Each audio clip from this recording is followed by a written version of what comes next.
Imagine this, you've just received a message to your surprise. Somebody said something to you that's offended you, frustrated you, and now angered you, and an emotional activation has taken place.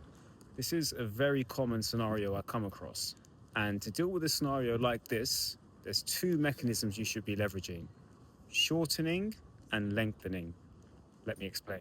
Dealing with a situation like this requires emotional maturity, and that doesn't mean removing the activation. That means changing what happens around it. So let's delve into the first mechanism, lengthening.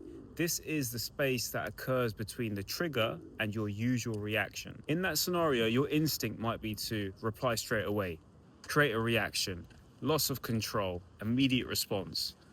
Lengthening is simply creating a bit of space before acting on it. What was maybe a 1 minute response time, try and lengthen that to 10 minutes.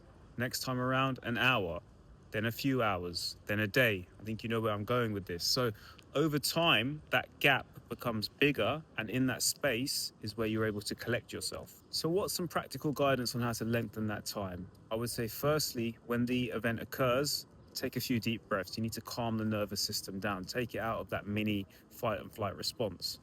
From there, my top tip would be to see the situation from the other person's perspective. Even if you totally disagree with it, try and look at it through their eyes, and you'll be very surprised at how gaining an understanding of a situation from somebody else's view can quickly disarm anger. Moving on to the second mechanism, shortening. So this is the window of time in which you stay emotionally activated for and how long that is manifesting within you. This scenario might have activated you for perhaps a full day, but the more you practice the lengthening, naturally the shortening of that activation window occurs. So over time, your emotional activation might come down to half a day or a few hours.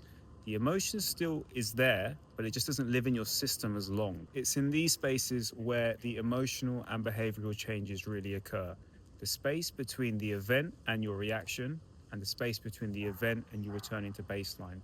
Lengthen the reaction time, shorten the baseline time. I used to be the king of poorly reacting in situations like this, and the more I tried to totally extinguish the reaction, the worse it got and the more it kept happening. Instead, when I made the mindset switch from perfection to progress, lengthen that reaction time, shorten that baseline time, life got easier. This is what genuine emotional maturity is. It's not being monk-like, not being the perfect stoic, and not being emotionless. So next time a triggering event occurs, monitor these two spaces.